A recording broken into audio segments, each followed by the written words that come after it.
Welcome back, boxing fans, to another great weekend of boxing. This weekend's going to be fantastic. Not only do you have really high-end pay-per-view fights, but you also have other good cards as well, with a lot of interesting potentiality, a lot of directions that maybe these fighters will go moving forward. And that's part of the charm, right? When you watch some of these fights, example like Top Rank, and obviously what's going on with Saudi Arabia right now, you pretty much know after a fighter wins really what direction his promoter is going to move him next. And because of that, it's exciting because you can see the future, you can see the goal, you can see the direction that these fighters are being moved. And because of that, you can get pretty enthusiastic about how, of course, they're being moved and potentially what we might see them do moving forward. So let me just grab my iPad for a second. Just so I can get a better look of what's going on. Yeah. Are you still there? Hope so. So, of course, anyone that follows my channel knows I'm a part of a boxing prediction league. So, what happened? What are you doing, people? So right now I'm using that just to discuss some of the fights that obviously are happening this weekend. So let's get to it, and we'll break this shit down as we move forward. I already made my predictions, but let's go through and see who these opponents are and give you guys some background on what's going on. So on Thursday night, starting this prediction week, obviously an undercard fight that's not going to get a lot of attention. This fight's probably happening in France. I'm not sure specifically, but I would assume it is. Kevin Leila Saggio, a French 168-pound fighter. One of those guys who's kind of under the radar. People who really know. But a lot of so-called boxing channels and fanboy boxers, they don't really know what's going on. They don't really know who he is, and if they did, they probably wouldn't give him any credit. But people that really are interested in hardcore boxing, they think that this guy is potentially a great opponent for a lot of dudes at 168 pounds. Currently, he's 22-0 with 20 knockouts. Obviously, his record looks great because he's been in with not the highest level of opponents. But that's why people are excited to see him potentially step in against higher level of opponents at 168 pounds. And as I've mentioned in many videos prior, 168, like 140, is a stacked division full of a lot of mid-tier to just budding high-tier fighters. And if any of those guys just start to fight regularly, it's going to be a windfall for you and me as boxing fans. He's going to be fighting Durval Elias Palacio, obviously a Spanish fighter, who is 13-2 with 10 KOs in a 12-round fight. I, of course, have Saggio winning that fight. I predicted a third-round knockout for him against his Spanish compatriot. But obviously, it'll be interesting to see how it unfolds. We want to see him win these kind of fights impressively and hopefully get to see him in with better levels of competition moving forward. Dun, dun, dun. There we go. On the undercard, we have Bakery Samaka.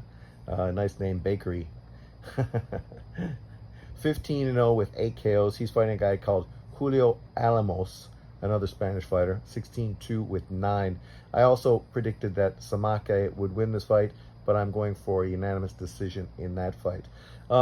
Neither of these two fighters are big name. Obviously, they're fighting in France, so the access they get is a little limited, right? We know French fighters, unlike UK fighters, don't have quite the support and push behind them.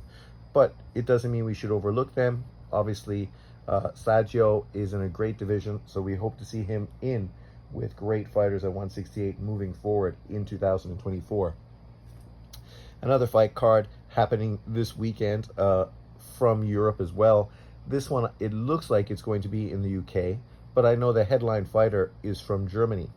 Friday, June the 14th, Abbas Barao, 14-1 with 9 KOs. His only loss coming to Jack Calque, a guy who just lost recently for that vacant IBF 154-pound title. That veteran fighter beat Abbas Barao, in a very tough fight, a fight many people, from what I heard, thought that Abbas deserved to win. He's going to be fighting Macaulay McGowan, 24-2, 5 KOs. I'm predicting Barro to win that fight by late round TKO. On the undercard, you have Leron Richards, a UK fighter, 175. Oh, sorry. I thought he was a 175 fighter, but this fight's going to be at 168. He is currently 18-0 with 4 KOs. He's fighting Steve Woodall, 18-2-1. Woodall, he must be related to my friend Paul, in a 10-round fight for the vacant WBO Intercontinental Super Middleweight title. Obviously trying to put himself high in the WBO rankings. I'm predicting Leron Richards to win this by unanimous decision. He's not the biggest power puncher, but he's long, obviously a very good outboxer, controls range very well with a jab and a right hand, and I think he's going to win this fight, even though it could be pretty entertaining. So let's move forward to Saturday, when we're going to be getting into bigger and bigger fights. This next card, I think all of this is a UK card, but the first 2 fights may not be, because I don't know neither one of these 2 guys. They sound South African to me, but you never know.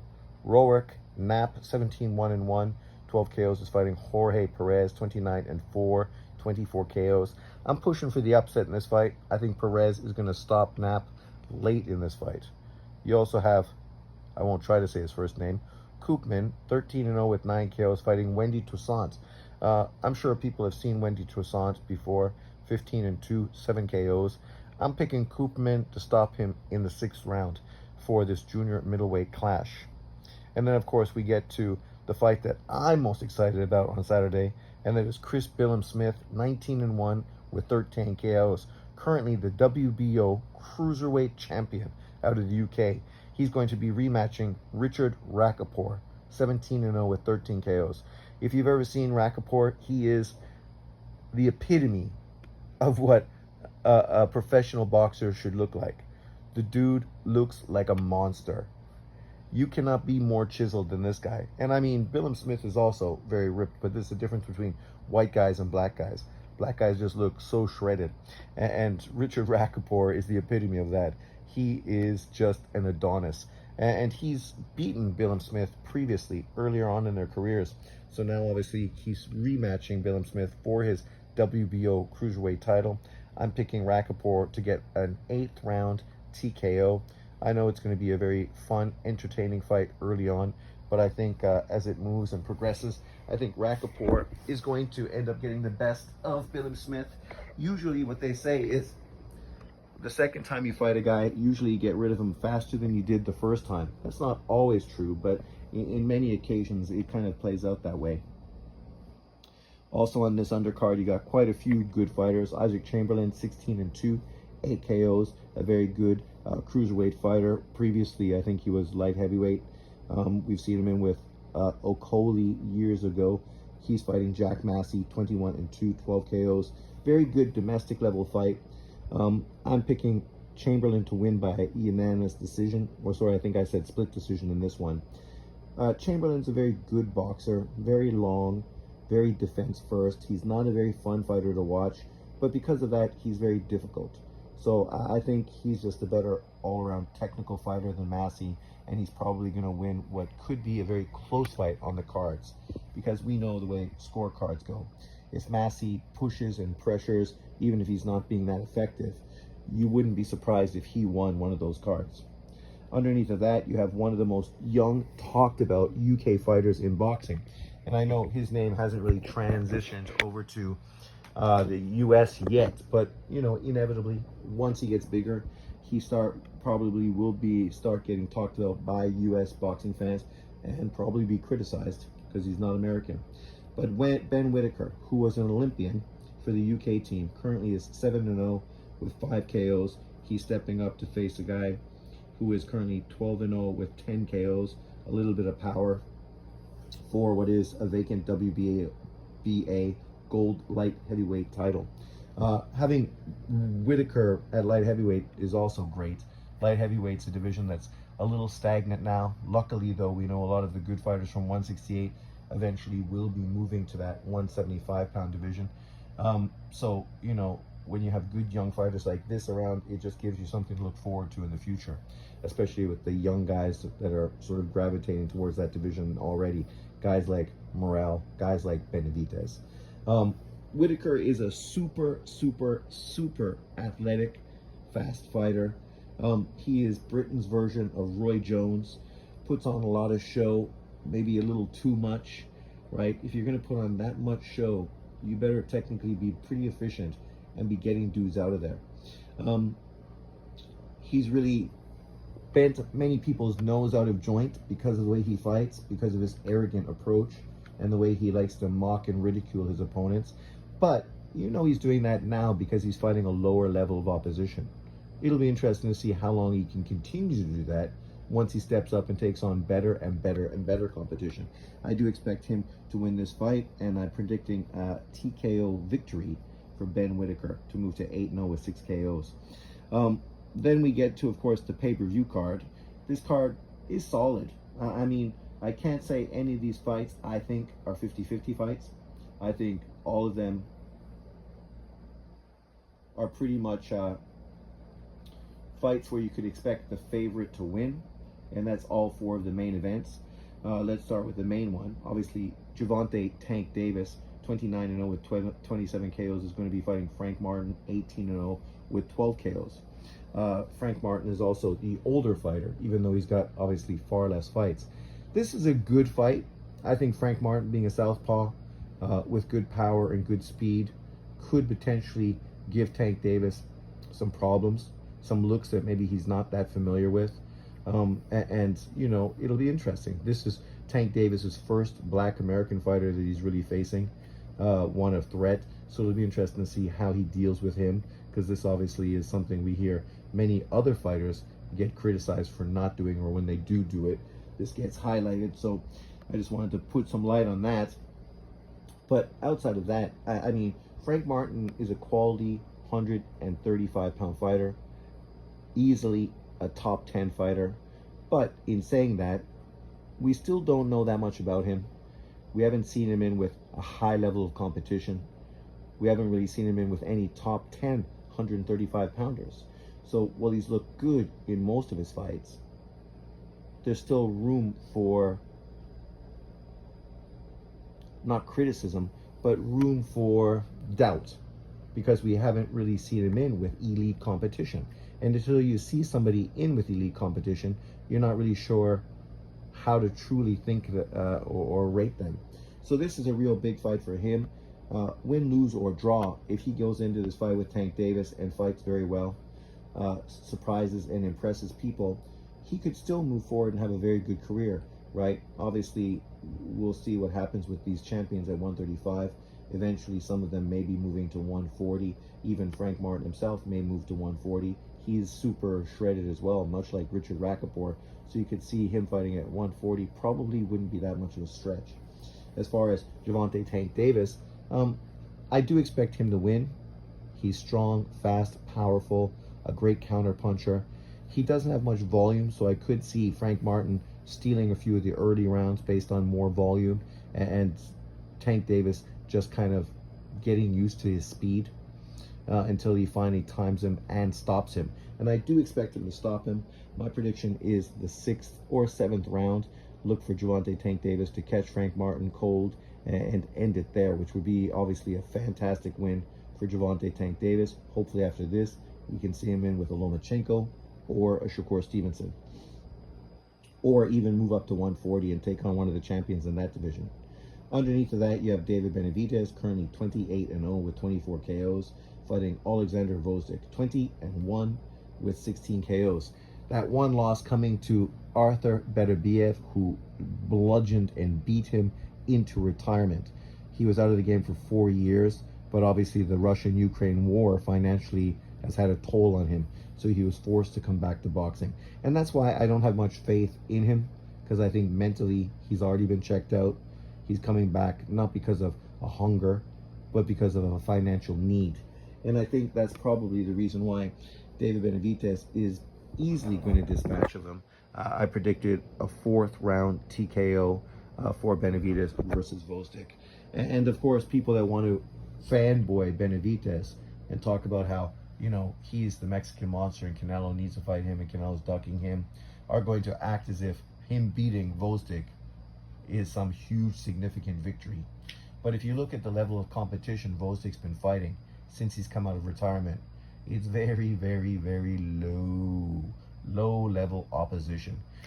So I don't think he's going to have the heart to really deal with Benavidez, who I think at this weight won't be the weight bully he's been at 168, but I think he's just going to be more durable. Obviously, he's probably going to have a little more power on his shots because he's not draining himself to make the weight. He's always had a good jab, but he might lose a little bit of speed. But it'll be interesting. It'll be a good fight now that he's at 175. On the undercard of that, you have two very good fights. Gary Antoine Russell, 17-0 with 17 KOs, stepping in with Alberto Puello, 22-0 with 10 KOs. Obviously, Puello was previously a WBA super champion. This is for the WBC title because obviously the WBA kicked his ass right out of the rankings because he failed a drug test and ended up losing his title, which now, of course, Cruz is holding after beating Rolly Romero. Russell could have had a chance for the WBA title last year against Puello, but he turned that fight down, which was really shocking and surprising for most of us because it was the perfect opportunity for him to win a world title and really put himself right there in contention as one of the top fighters from 130 to 140 pounds. Obviously, with his KO ratio, he's got the kind of power and excitement that people want to watch. So it was kind of shocking to see that happen. But the Russell brothers, they've always moved to their own drummer, even when it didn't make sense. So it's not really that surprising, I guess. I do expect him to stop Puello probably around the 7th or 8th round. We have seen when he stepped in with long, awkward fighters, he hasn't been nearly as concussive with his power as he was previously. He was able to get guys like Postal and Bartholomew out with very quick stoppages by the ref, but nonetheless, you could see that over time his power started to affect him a little more. So I do expect it to be similar in this situation. Then, of course, we have Carlos Adames defending his newly gained WBC middleweight title. Obviously, he was given that title because of Charlo's inactivity and infrequency and his mental meltdown. If you're interested in mental meltdowns, you should watch UK artist Ren sing Hi Ren. What a trip that song is. Check it out and let me know what you think. But Carlos Adames, 23-1 with 18 KOs. Obviously, his only loss coming to Texera, who Xander Zayas just beat this past weekend. He's going to be fighting Terrell Guasha, ex-US Olympian, 24-3-1, 12 KOs, who's moving from 154 to 160. Well, it's a good name and a guy with experience and a tough fighter who shows a lot of endurance. It's going to be interesting to see how Terrell Guasha carries that extra weight because obviously he spent his whole career at 154. He's not much of a power puncher. So I think Adames probably isn't going to have too much problems dealing with his power. His speed and technical boxing ability early on might give him some problems, but I expect that Adames's volume and power eventually is going to get to Guasha, and you could look forward to potentially a late stoppage in this one, which will be obviously a pretty big win for Carlos Adames in his first title defense. Then, of course, we have some lower tier fights on this undercard.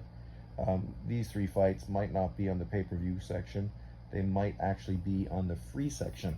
So we'll see how that plays out. I'm not sure specifically, but you can let me know in the comment section below. Mark Moxaya, 25-2, 17 KOs. Former WBC 126-pound champion. He's fighting Eduardo Ramirez, 28-3-3, 13 KOs. I do think Moxaya is going to win this fight, probably by around 5th or 6th round stoppage. Romain Villa, 26-2 with 24 KOs, is fighting Ricardo Salas, 29-2-2 with 14 KOs. We know Villa, he's the guy that was given a robbery decision against Speedy Rashidi Ellis and then ended up being destroyed by Boots Ennis. Obviously, he's still connected to the PBC, and this is his bounce back fight under them against a beatable opponent. So I do expect him to get the stoppage in that win. And then we have one of the only up-and-coming prospects within the PBC stable, and that is Elijah Garcia. I think currently he's 20, 21 years old, middleweight fighter. He is probably the most exciting thing about the middleweight division. If you haven't seen him fight, check him out. He's good, entertaining, really a good young fighter. He's currently 16-0 with 13 KOs. He's going to be fighting veteran fighter Kyron Davis, 18-3-1 with 6 KOs. And I think Garcia is going to style, profile, and stop Kyron Davis to become 17-0 with 14 KOs and really make a statement. And I would not be surprised if Elijah Garcia does not get a Carlos Adames world title fight, probably at least by early 2025, if not earlier. And that would be a great fight. I would love to see Elijah Garcia versus Carlos Adames. But obviously the young kid, you know, he may need a few more fights before that makes any sense. Because why waste Carlos Adames as a champion, and why push the kid in if he's, you know, maybe not quite ready for it. Such a big step up. Then we get another very good fight card from DAZN. A lot of fighters I'm not familiar with, but this is primarily a Puerto Rican based fight card, so you can understand why some of these fighters are on this card. Subriel Matias is going to be defending his IBF world title versus Riakporhe. Matias 20-1 with 20 KOs, facing Riakporhe 24-0 with 15 KOs. Matias is a monster, but he is hittable. Somebody said in a past video that he is beatable, but that person is obviously missing out in the whole context of how he got beat and why. After killing someone in the ring, it wasn't a surprise that he came out and was less than impressive in a fight afterwards. And that's exactly what happened, because when he rematched that fighter in a second fight, he ended up destroying him like he has every single other fighter he's been in with. And I do expect him to eventually beat down Riakporhe and stop him probably from 6 to 8 rounds in that fight.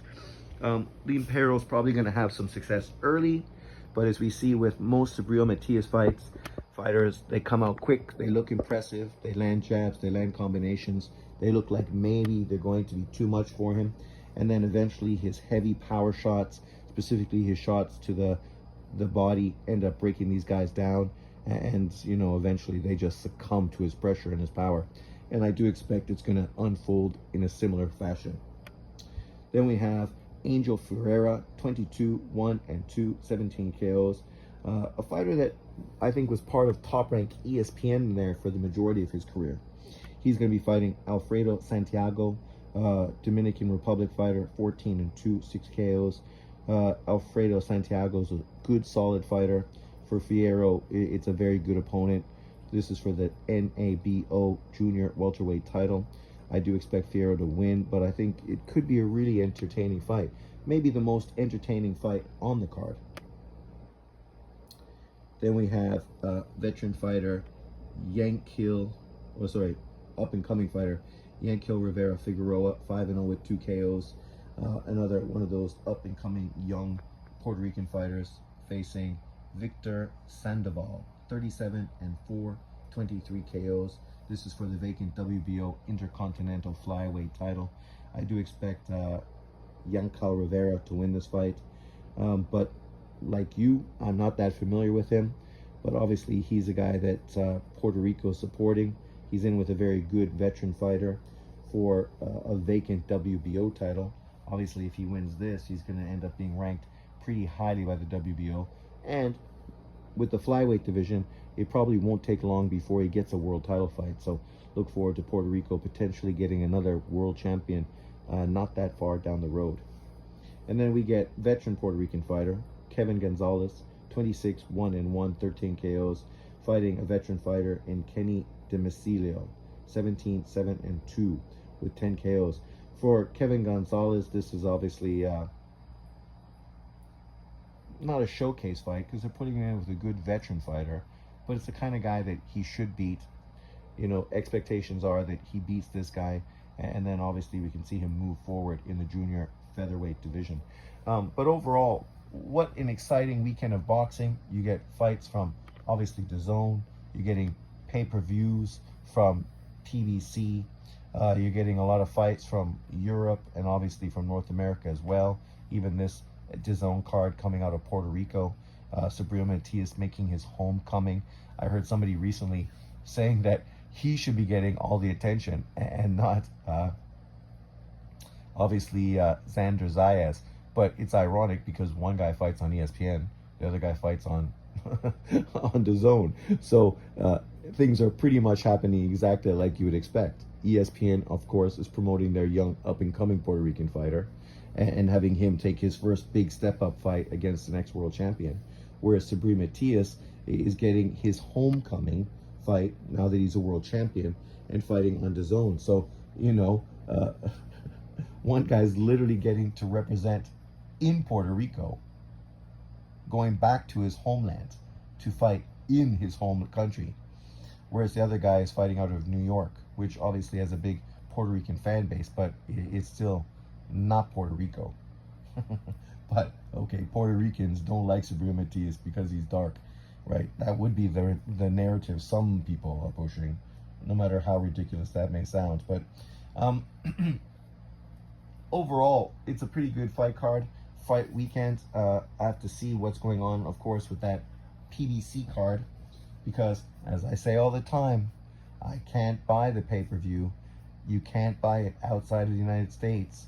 So unless it's going to be on DAZN, which we've seen some recent PBC fight cards on, which I've been able to buy, we will find out what happens. Let me just check. Maybe it is. You never know. I haven't checked yet, but that would be excellent if it's true. If this fight is being showed by DAZN, I will be a happy camper. Super happy. Ecstatic. Where is my DAZN app? Don't I have DAZN on this one? What happens when you have 27 modes of watching technology? Of course, it's on my phone, but I'm talking to you now, so I guess I'll just wait until I stop this video and then I'll check out. But hopefully that's on DAZN. That way I'm going to be able to watch it on my TV, and I'll go live for sure on Sunday my time. If the Tank Davis fight is on obviously a mode that I can easily watch. If I have to find some stream and some illegal stream to watch it, then obviously I'm going to be watching it on my computer. And in that case, I may not go live, because who knows, the last time I did a live on a live stream off of like a illegal stream, it kept cutting out and really making it difficult for me to watch the fight and just be entertained going through all the drama of continuously needing to find a new place to watch it. So it's quite aggravating.